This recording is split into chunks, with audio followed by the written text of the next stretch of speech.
Hey guys, welcome back to Pasty White.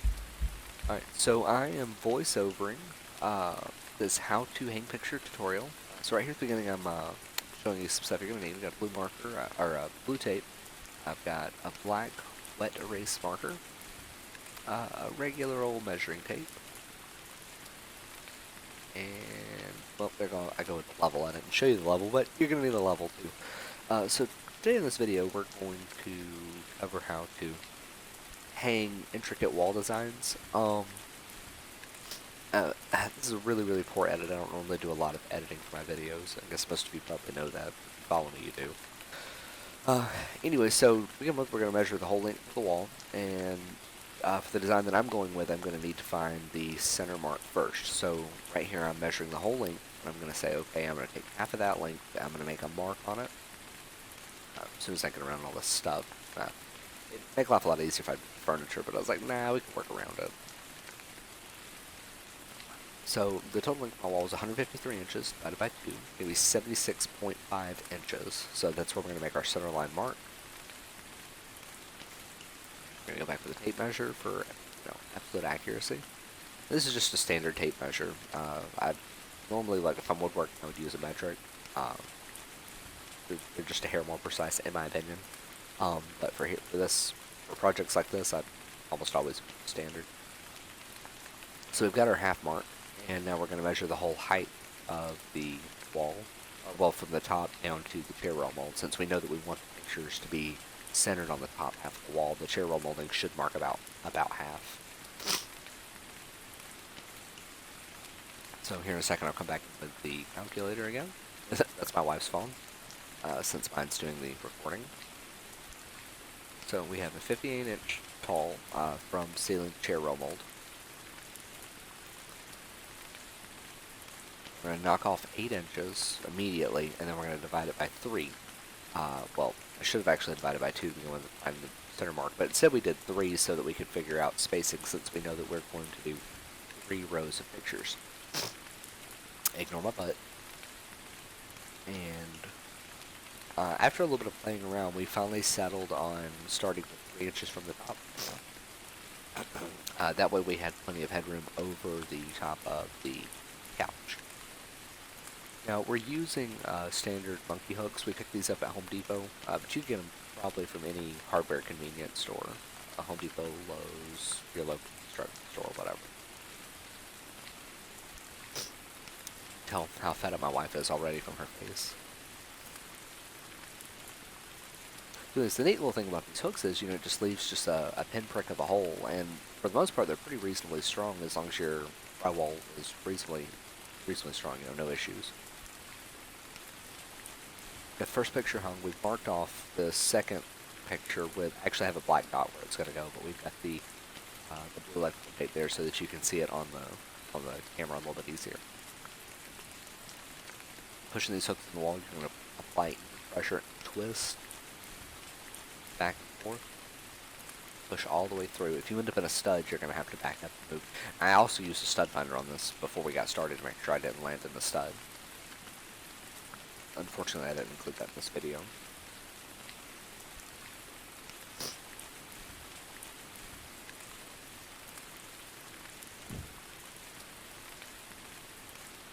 Second goes a picture of my son.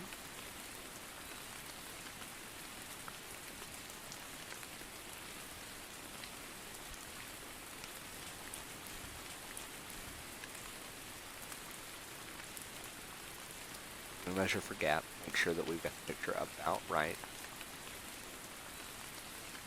Coming off to the side there, we're looking for where we're going to have our third row, or outside rows, I'm sorry.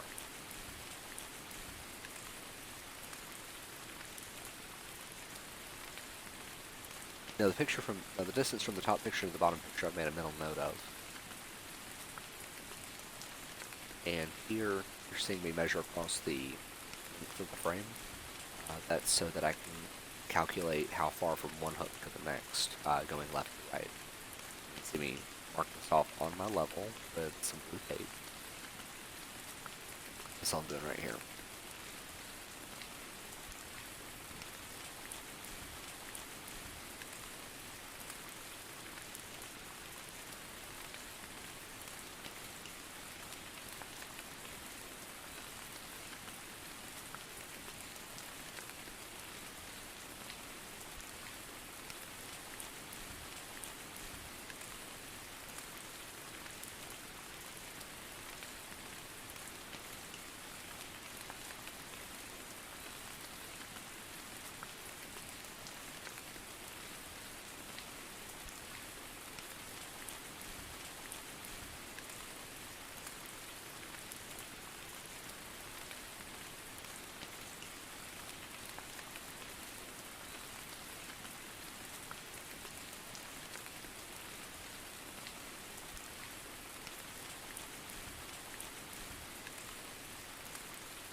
Alright, now see, here you see me going to use my level. Now I've got the blue tape marked off on exactly where I want the hook centers to fall. Now, it may seem silly, but I do have one on the very end there on the left, and that's for the video.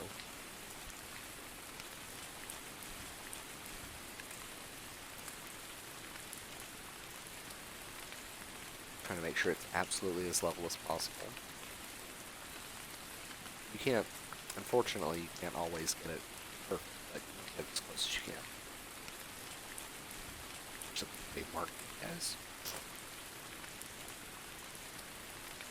That center one we're working from already has a hook in it. If you remember, we've already put a picture there.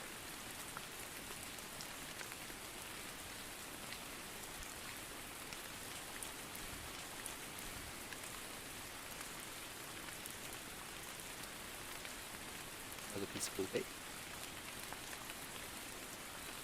And unfortunately, I'm gonna have to move the top picture. My level's just a little too big.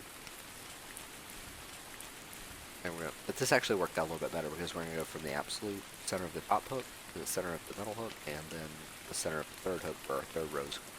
Yeah.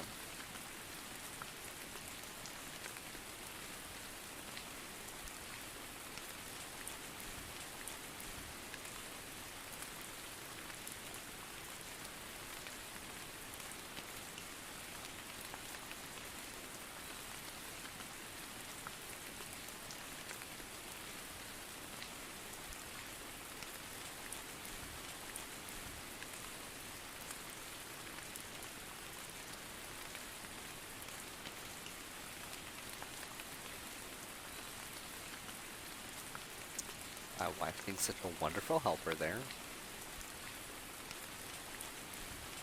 You know, somebody's gotta hand me the hook. And my kid gets it, so.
Now here I'm marking level spots for the top pictures.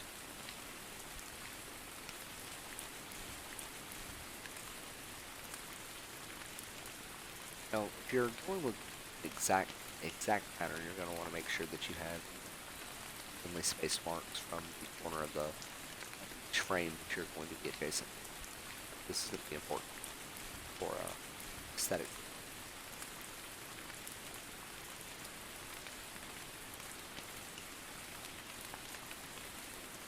And here we can see the finished product and the little girl jumping.